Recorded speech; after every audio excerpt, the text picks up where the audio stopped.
Hello everyone, कैसे हैं आप सब। उम्मीद है सब लोग अच्छे से होंगे, ठीक ठाक होंगे। तो चलिए आज एक नया टॉपिक लेकर के आया हूँ मैं आप लोगों के लिए। मेरा मानना है कि जब हम फाइनेंशियल्स देखना स्टार्ट करते हैं, जब हम प्रॉफिट एंड लॉस अकाउंट और बैलेंस शीट देखना स्टार्ट करते हैं, तो अकाउंटिंग के कुछ बेसिक्स जो हैं वो हमें ज़रूर पता होना चाहिए। ठीक है, तो उसी बेसिक पॉइंट्स में से एक पॉइंट मैं आज लेकर के आया हूँ आप लोगों के लिए, वो है रेवेन्यू रिकॉग्निशन, जिसको आज हम समझेंगे इन डिटेल कि क्या है रेवेन्यू रिकॉग्निशन, कैसे इसकी ट्रीटमेंट होती है। ठीक है, तो चलिए स्टार्ट करते हैं। सबसे पहले कि रेवेन्यू रिकॉग्निशन है क्या। रेवेन्यू रिकॉग्निशन जो है वो है कि कब किसी रेवेन्यू को उसको इनकम की तरह रिकॉग्नाइज कर लें और उसको बुक्स ऑफ अकाउंट में रिकॉर्ड करें बेसिकली। तो ये बताता है रेवेन्यू रिकॉग्निशन। रेवेन्यू में हम ये सब समझेंगे कि कब किसी रेवेन्यू को रिकॉग्नाइज किया जाए और उसको as a income books of account में रिकॉर्ड किया जाए। ठीक है, तो इसके लिए दो मेथड बताए गए हैं रेवेन्यू रिकॉग्निशन के लिए। पहला अक्रूड मेथड, दूसरा कैश मेथड। ठीक है, तो पहले जो हम डिस्कस करेंगे वो है अक्रूड मेथड। अक्रूड मेथड क्या होता है, ठीक है, इसमें क्या कैसे करते हैं ये मेथड, ये क्या कहता है ये मेथड। ठीक है, तो इसके लिए अक्रूड मेथड को समझने के लिए हम एक एग्जांपल लेते हैं, इसको एक एग्जांपल से समझते हैं। रेवेन्यू में सबसे कॉमन जो है, इनकम में सबसे कॉमन जो है वो सेल्स है। तो कब किसी सेल को सेल मानेंगे ये पहले हम देखते हैं। ऐसे किसी भी ट्रांजेक्शन को हम सेल मान करके बुक्स ऑफ अकाउंट्स में नहीं दिखाते। कब किसी ट्रांजेक्शन को हम सेल मान लेंगे ये हम देखते हैं, ये हम समझने की कोशिश करते हैं। ठीक है, तो मान इसके लिए कहता है रेवेन्यू रिकॉग्निशन में अक्रूड मेथड जो है वो कहता है कि हम किसी ट्रांजैक्शन को सेल तब मानेंगे जब ये दो तीन कंडीशंस फुलफिल होते हैं। पहला कंडीशन क्या कि गुड्स की जो है वो फिजिकली मूवमेंट हो, मतलब सेलर से बायर को जाता हो, फिजिकल मूवमेंट हो। दूसरा, मूवमेंट के साथ साथ जो मूवमेंट हो रही है उसके साथ साथ उसकी ऑनरशिप का भी मूवमेंट हो, उसका रिस्क और रिवॉर्ड भी उसके दूसरे पार्टी को जाता हो, मतलब सेलर से वो बायर को जाता हो उसका ऑनरशिप। ठीक है, तो मतलब क्या हुआ इसका कि एक तो गुड्स जो है मेरे मतलब जो सेलर जो है उसके गोडाउन से निकल करके बायर के पास चला गया, फिजिकली मूवमेंट हो गया एक सेलर के पास से बायर के पास। दूसरा कि उसका रिस्क एंड रिवॉर्ड जो भी है, जो ऑनरशिप है वो ट्रांसफ़र हो गया। अब उसको सेलर को गुड्स से कोई लेना देना नहीं है। इसको एग्जांपल से समझते हैं। मान लीजिए कि सेलर के गोडाउन में गुड्स पड़ा था, अब वो उसकी लोडिंग हो गई है। एक बार अगर लोडिंग हो गई तो उसकी ऑनरशिप जो है वो बायर को ट्रांसफ़र हो गई, बायर ने अपने ट्रक में उसको लोड कर लिया। एक बार जैसे ही वो लोड कर लेता है गुड्स को, जब तक कि वो गोडाउन में पड़ा है तब तो वो उसकी रिस्क की रिस्पॉन्सिबिलिटी किसकी है, सेलर की। लेकिन एक बार अगर वो बायर को उसने हैंडओवर कर दिया, हैंडओवर करने के बाद उसकी जो रिस्क जो है, उसकी जो लायबिलिटी है, जो भी रिवॉर्ड है, वो सब बायर पे चला जाता है। लेट्स से अगर ट्रक में लोड हो गया, उसके बाद कुछ एक्सीडेंट हो गया, कुछ डैमेज हो गया, कुछ डिस्ट्रॉय हो गया, सेलर को उससे कोई लेना देना नहीं। तो जब ये कंडीशन फुलफिल हो जाती है कि ऑनरशिप ट्रांसफ़र हो गया, रिस्क जो है वो ट्रांसफ़र हो गया बायर को, और तीसरा कि ये ट्रांजैक्शन मॉनेटरी ट्रांजैक्शन होने चाहिए, मतलब जो सेल जो हो रहा है उसके बदले कुछ ना कुछ जो मॉनेटरी टर्म्स में उसके कंसिडरेशन जो है वो सेलर को मिलना चाहिए। अगर कोई कंसिडरेशन नहीं होएगा तो इस सेल ना होकर के क्या हो जाएगा, गिफ्ट, क्योंकि उसके बदले तो सेलर को कुछ मिला ही नहीं। तो जो अगर मुफ्त में कोई चीज़ अगर जाती हो तो वो सेल कैसे हो सकती है, वो तो गिफ्ट ही हो गया ना, फिर सेल नहीं हो सकती। तो अक्रूड मेथड तीन चीज़ें कहता है कि एक तो कि फिजिकल मूवमेंट होना चाहिए, दूसरा रिस्क एंड रिवार्ड होना, जो है रिस्क जो है गुड्स का वो ऑनरशिप जो है वो ट्रांसफ़र होना चाहिए, और तीसरा कि कुछ ना कुछ कंसिडरेशन उसका होना चाहिए। अच्छा, अब अक्रूड इसमें आया क्या, अक्रूड का क्या हुआ इसमें डिफरेंस, ये हुआ कि अगर ये एक बार ये तीनों कंडीशन फुलफिल होती है तो बेशक उसकी पेमेंट नहीं आती हो, अभी मैं रिपीट कर रहा हूँ, बेशक उसकी पेमेंट बायर सेलर को नहीं दे रहा हो, स्टिल ये सेल है, फिर भी इसको सेल मान लेंगे और ये बुक्स ऑफ अकाउंट में चला जाएगा, जैसे क्रेडिट सेल होता है। लेकिन अगर ये तीन कंडीशन फुलफिल नहीं होते हैं, सिर्फ ट्रांसफ़र हुआ, गुड्स की मूवमेंट हो गई और कंसिडरेशन ही नहीं आया, कंसिडरेशन आया, कोई गुड्स की मूवमेंट ही नहीं हुई, पेमेंट तो हमने कर दिया, पेमेंट हमने रिसीव कर लिया, गुड्स की मूवमेंट हुई नहीं, तो वो तो एडवांस ही हो गया, हमने एडवांस लेकर के रख लिया, सेल कहाँ हुई, सेल नहीं हुई। मतलब तीनों कंडीशन अगर नहीं हुई, ऑनरशिप ही नहीं गया, वो तो यहीं पड़ा हुआ है। तो जब ऑनरशिप नहीं गया तो फिर भी ये सेल नहीं है। तो एक तो 3 कंडीशन की जो है फिजिकल मूवमेंट की, दूसरा जो ऑनरशिप है उसके ट्रांसफ़र की, रिस्क के ट्रांसफ़र की, और तीसरा कि कुछ ना कुछ कंसिडरेशन फिक्स होना चाहिए कि 100 रुपये का सामान है, ये 50 रुपये का सामान है, इसके बदले आपको 2000 रुपये देने हैं, 10,000 रुपये देने हैं, 2 लाख रुपये देने हैं। तो ये कुछ ना कुछ बायर और सेलर के बीच में कुछ ना कुछ नेगोशिएशन, कुछ ना कुछ फिक्स्ड अमाउंट होना चाहिए जिसके लिए ट्रांजेक्शन ये हो रहा है। तो हम इसको सेल मान लेंगे बेशक। तो एक्रूड मेथड जो है वो कहता है कि इसको सेल मान लेंगे बेशक वो उसकी पेमेंट अगले फाइनेंशियल ईयर, लेट्स से कि ये कोई ट्रांजैक्शन जो मैं बता रहा हूँ ये मार्च के महीने में हो रही है ट्रांजैक्शन, ये जो मूवमेंट हुई है गुड्स की, ये मार्च के महीने में, कोई फर्क नहीं पड़ता, ये मार्च की सेल में ऐड हो जाएगा, भले ही उसकी पेमेंट इसकी अगले साल फाइनेंशियल ईयर में अप्रैल में, मई में, जून में कभी भी आती हो, ये सेल हो जाएगा। अच्छा, एक चीज़ और मैंने बोला कि फिजिकल मूवमेंट होना जरूरी है, बट एक सिचुएशन ऐसा हो सकता है जब फिजिकल मूवमेंट नहीं हो। कैसा? मान लीजिए कि अभी सेलर ने एक बायर के साथ में एग्रीमेंट करी, उनके साथ नेगोशिएशन हुआ कुछ गुड्स के लिए, बायर परचेज करने को एग्री भी हो गया। अब क्या होता है, बायर ने पेमेंट कर दी या प्रॉमिस कर दी पेमेंट के लिए कि हाँ ठीक है, ये मैं आपको इतने के लिए ये 2 लाख का सामान मैं आपसे ले रहा हूँ, बिलिंग हो जाएगी उसकी। जैसे ही बिलिंग हुई उसकी ऑनरशिप ट्रांसफर हो गई किसको? बायर को, बिलिंग होते के साथ, ठीक है। लेकिन वो हुआ क्या कि वो फिजिकल मूवमेंट नहीं हो पाई क्योंकि परचेजर के गोडाउन में जगह नहीं थी, उसके पास थोड़ी जगह की कमी है। उसने बोला कि मैं 7 दिन के बाद, 8 दिन के बाद या 10 दिन के बाद मैं आपके गोडाउन से ये उठवा लूँगा, सामान अपना मैं लोड करवा लूँगा अपने ट्रक में, मैं अपने गोडाउन में लेके चला जाऊँगा, अभी मेरे को 8 दिन का टाइम दे दीजिए, मेरे पास जगह नहीं है रखने की, तो ये अपने गोडाउन में आप पड़े रहने दीजिए। सेलर इमिडिएटली बोल देगा कि अगर आप रख रहे हैं ये आपका रिस्क है, मेरी इसमें कोई जवाबदेही नहीं है। अगर कल के इसमें कुछ भी डिस्ट्रक्शन होता है, कुछ भी डिस्ट्रॉय होता है, कुछ भी डैमेज होता है तो ये मेरी रिस्पॉन्सिबिलिटी नहीं होगी। और अगर बायर इस बात पे एग्री कर जाता है तो ये भी सेल है। फिजिकल मूवमेंट तो हुई नहीं, बिलिंग हो गई। एक बिलिंग के बेसिस पे एक मोटा मोटा कह सकते हैं कि एग्रीमेंट हो गई। बिलिंग तो क्या है? बिलिंग का मतलब ये है कि मैं पे करने के लिए राजी हो गया तभी वो बिलिंग हो रही है, और सेलर ने उसको बायर को दे दिया बिल, और बायर ने एक्सेप्ट कर लिया कि हाँ ठीक है मैं ये ले रहा हूँ और मैं इसकी पेमेंट आपको कर दूंगा, यही है। लेकिन मूवमेंट नहीं हुई यहाँ पे, स्टिल ये सेल है। क्यों?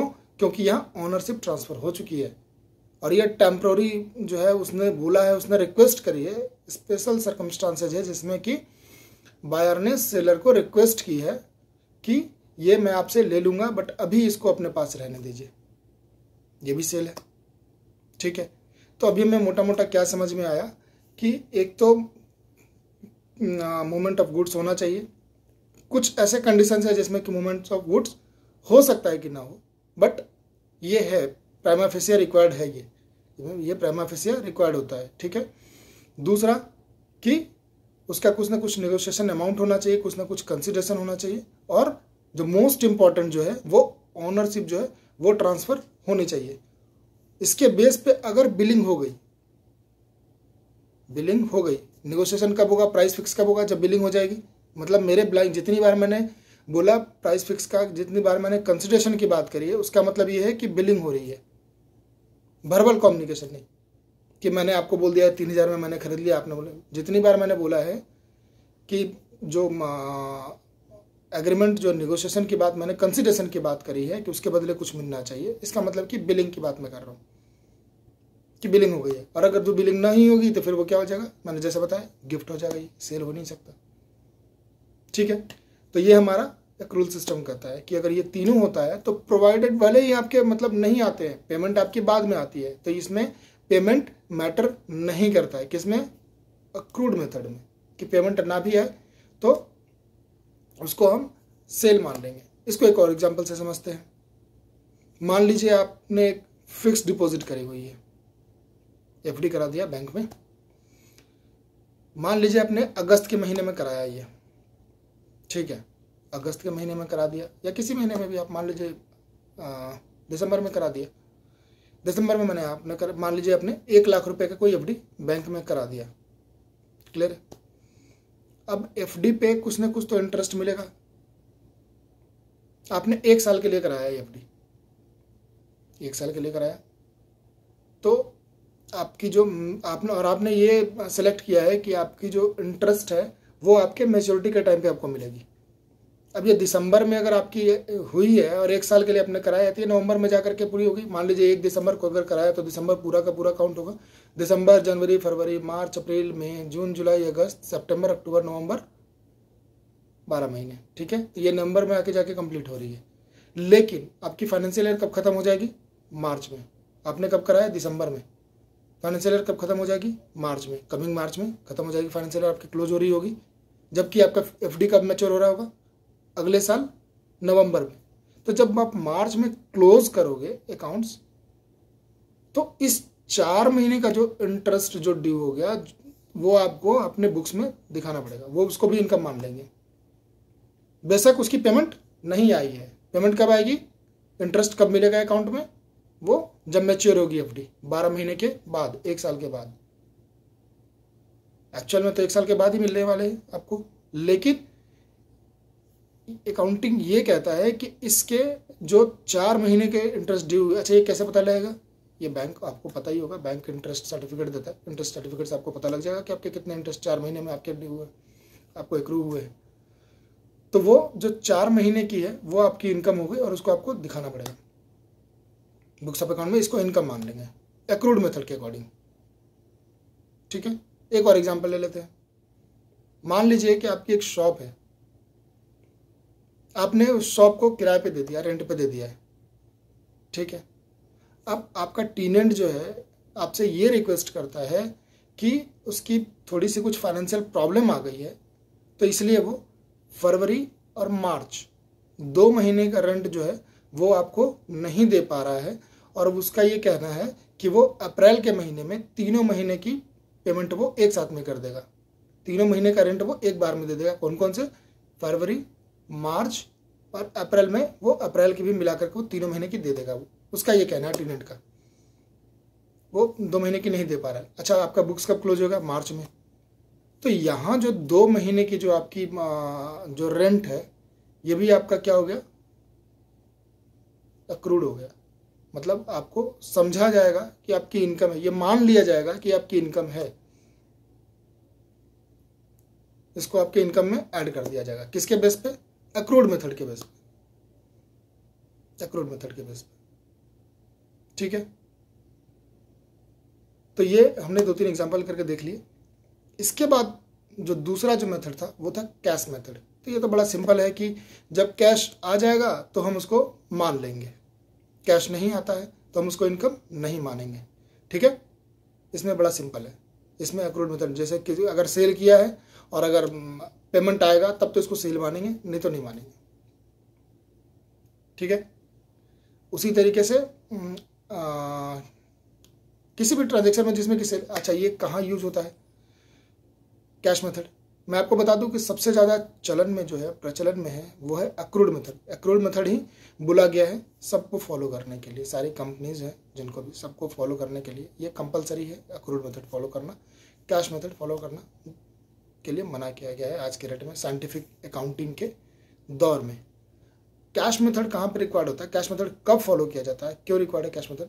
जहाँ पे पेमेंट की रियलाइजेशन जो है वो पक्की नहीं हो, थोड़ी सी मतलब लगता है कि जहाँ पे शक हो, डाउट हो कि इसकी पेमेंट आ पाएगी, तो इसलिए बोलते हैं कि डाउट पे हम इनकम को कंसिडर नहीं करेंगे। जब पक्का हो जाए कि हाँ इनकम आ गया है तभी हम कंसिडर। जैसे कि गवर्नमेंट ग्रांट, गवर्नमेंट सब्सिडीज, उसमें कुछ कंडीशंस लगाए गए हैं। अगर ये तो फुलफिल हो गई तब तो गवर्नमेंट आपको पे करेगी, अदरवाइज नहीं।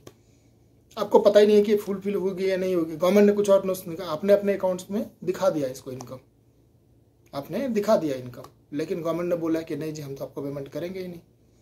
मार्च के महीने में लेट्स से आपने दिखा दिया 2 लाख रुपये या 5 लाख रुपये या 50 लाख रुपये गवर्नमेंट सब्सिडी मिलने वाले थे, अपने गवर्नमेंट ने अनाउंस भी कर दिया था कि ठीक है आपको मिलेगी इस सर्टेन कंडीशंस पे, आपके अकॉर्डिंग वो कंडीशंस फुलफिल है। मार्च में आपने दिखा दिया उसको, पेमेंट अभी आई नहीं है। अब वो गवर्नमेंट के पास आपने फाइल लगाई, गवर्नमेंट ने चेक किया, वहाँ की अथॉरिटी आपको बताती है नहीं नहीं जी ये कंडीशंस तो आपने फुलफिल नहीं करे, यहाँ पे आपका डिफॉल्ट है, आपकी ग्रांट जो है वो कैंसिल की जाती है। अब आपने तो इनकम दिखा दी 50 लाख की, सेल भी आपने ये इनकम दिखा दी, आपका साल खत्म हो गया, फाइनेंशियल ईयर आपने क्लोज कर दिया, बुक्स ऑफ अकाउंट आपकी फाइनल हो गई। अब तो इसी कंडीशन को इग्नोर करने के लिए, एलिमिनेट करने के लिए, बचने के लिए बोला गया है कि जहाँ पे आपको लगती है कि पेमेंट जो है वो रिस्की है, जहाँ प्रोबेबिलिटी थोड़ी डाउटफुल है, तो वहाँ पे कैश अकाउंटिंग की जाए, अदरवाइज एक्रूअल अकाउंटिंग ही मान्य है। ठीक है।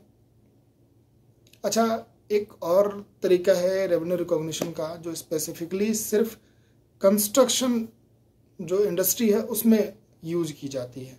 ठीक है, ये दोनों कैश और एक्रूअल से अलग, ये जो रेवेन्यू रिकॉग्निशन का जो मेथड है वो कंस्ट्रक्शन इंडस्ट्री जो है उसके ऊपर नहीं लगता है। कॉन्ट्रैक्ट, कंस्ट्रक्शन कॉन्ट्रैक्ट जो होता है उसके ऊपर, कॉन्ट्रैक्ट तो बहुत सारे कॉन्ट्रैक्ट होते हैं, किसी भी चीज़ का कोई कॉन्ट्रैक्ट ले सकता है, लेबर सप्लाई का कॉन्ट्रैक्ट, फैब्रिक सप्लाई करने का कॉन्ट्रैक्ट, कुछ भी, जूते सप्लाई करने का, कुछ भी XYZ, कोई सामान स्टेशनरी प्रोवाइड कराने का कॉन्ट्रैक्ट ले लिया कि मैं आपको स्टेशनरी प्रोवाइड कराऊंगा। ठीक है, तो ये कॉन्ट्रैक्ट तो बहुत तरह, लेकिन मैं बात कर रहा हूँ सिर्फ specific construction contract. Construction contract क्या? बिल्डिंग बनाने का कॉन्ट्रैक्ट, रोड बनाने का कॉन्ट्रैक्ट, डैम बनाने का कॉन्ट्रैक्ट। तो ये जो कंस्ट्रक्शन कॉन्ट्रैक्ट है उसकी मैं बात कर रहा हूँ। तो उसमें क्या है, कंस्ट्रक्शन कॉन्ट्रैक्ट में उसमें बोलता है कि कब रेवेन्यू रिकॉग्नाइज होगा, उसमें कहता है स्टेज ऑफ कंप्लीशन मेथड के ऊपर में आप रेवेन्यू रिकॉग्नाइज कर सकते हैं। या तो आपके कॉन्ट्रैक्ट में फिक्स हो कि जब 30% आपकी कंप्लीट हो जाएगी कॉन्ट्रैक्ट तो आप एक बिल रेज करेंगे, फिर 60% जब हो जाएगी तो आप बिल रेज करेंगे, फिर 90% हो जाएगी तब आप बिल रेज करेंगे, और जब फाइनल हो जाएगी तब बिल रेज कर देंगे। तो मान लीजिए फाइनेंशियल ईयर आपका क्लोज हो रहा है और आपकी जो है 75% हुई है, तो आप किस में फॉलो करेंगे? 60% में, क्योंकि 60% तक करना था। 60% के बाद कब करना? 90%। आपकी कितनी हुई है? 75। तो 90 वाला तो आप कर नहीं सकते, कौन सी करेंगे आप 60% तक के बिल रेज कर सकते हैं, अगर ये कॉन्ट्रैक्ट में लिखा हो तो। कॉन्ट्रैक्ट में मान लीजिए कुछ नहीं लिखा, साइलेंट लिखा है, बस एज पर कंप्लीशन कॉन्ट्रैक्ट, तो उस कंडीशन में आप 75% का आप कर दीजिए। अगर आपकी 75% अगर है कंप्लीट तो आप 75% का, लेट्स से अगर 10 लाख का कॉन्ट्रैक्ट है और आपने 75% कंप्लीट कर लिया इस फाइनेंशियल ईयर में, मार्च तक में आपने 75% कंप्लीट कर लिया, तो आप बिलिंग जो है वो 75% के लिए कर सकते हैं। लेकिन अगर कॉन्ट्रैक्ट में ये लिखा हुआ है कि 30%, 60%, 90%, उस केस में, और अगर कॉन्ट्रैक्ट 10 लाख का है तो आप 6 लाख के लिए ही बिलिंग कर पाएंगे, आप 7,50,000 की बिलिंग नहीं कर पाएंगे। क्यों? क्योंकि ऐसा कॉन्ट्रैक्ट में लिखा है। अब जब 90% आपकी हो जाएगी, 9 लाख रुपए की हो जाएगी, तभी आप कर पाएंगे। अगर आपका कॉन्ट्रैक्ट वैल्यू, मैं अगेन बोल रहा हूँ, कॉन्ट्रैक्ट वैल्यू जब मैंने एग्जांपल में 10 लाख लिया था। ठीक है, तो ये कंस्ट्रक्शन कॉन्ट्रैक्ट के लिए होता है स्टेज ऑफ कंप्लीशन मेथड, इसके ऊपर में करते हैं। अगर कॉन्ट्रैक्ट में आपके परसेंटेज लिखी हुई है तो उसके हिसाब से, और अगर नहीं लिखी हुई है तो जितना आपने कंप्लीट कर दिया उसको आप रिकॉग्नाइज कर सकते हैं, उसकी बिलिंग करिए। मतलब जब भी आप सेल बुक करेंगे वो बिलिंग के बाद ही बुक करें। अगर बिलिंग हुई है तो करेंगे, नहीं बिलिंग हुई है तो नहीं करेंगे। चाहे वो पहले की, मैं एक्रूड मेथड की बात कर रहा हूँ, कैश मेथड में भी बिलिंग भी होगी और पेमेंट भी आएगी, और यहाँ कंप्लीशन कॉन्ट्रैक्ट में भी पेमेंट आती है नहीं आती है फर्क नहीं पड़ता, लेकिन आपकी जो वो कंप्लीशन जो है वो बिलिंग हुई है किस बेस पे? ये जो आपकी परसेंटेज ऑफ कंप्लीशन है उसके बेस पे, कितना परसेंट, 75%, 60%, 20%, जो भी है उसके अकॉर्डिंग अगर हुई है तो ठीक है।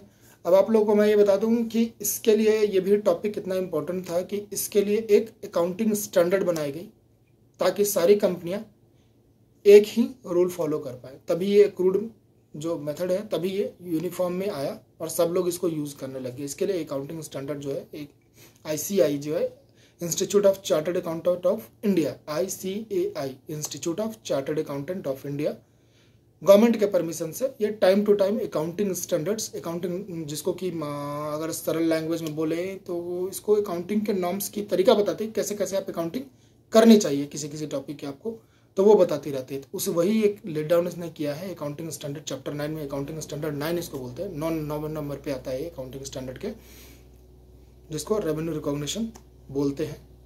तो उस वाले में इसको डिस्कस किया गया है, डिस्क्राइब किया गया ये सारी चीज़ें कि आप कैसे रेवेन्यू रिकॉग्नाइज करें अपने बुक्स ऑफ अकाउंट में। तो ये जिसको ताकि ये यूनिफॉर्म किया जा सके, सारी कंपनियां एक जैसे से ही अकाउंटिंग कर पाए, अलग अलग नहीं, कोई अपना कुछ और ही कर रहा है, कोई कैश में कर रहा है, कोई एक्रूवल में कर रहा है, कोई किसी और में ही कर रहा है। तो ये ख़त्म करने के लिए बेसिकली, ताकि एक कॉमन रूल फॉलो किया जा सके सारी कंपनियों के द्वारा, इसलिए अकाउंटिंग स्टैंडर्ड बनाया जाता है और बनाया गया था। चलिए ठीक है, तो आज हमने काफ़ी डिटेल में समझ लिया रेवेन्यू रिकॉग्निशन को, कैसे कब रेवेन्यू को रिकॉग्नाइज करते हैं, तीनों तरीक़ों से। ठीक है, अब देखता हूँ नए कोई कल फिर कोई और नया टॉपिक लेकर के आता हूँ मैं आप लोगों के लिए, कुछ बढ़िया सा। Okay, thanks, bye.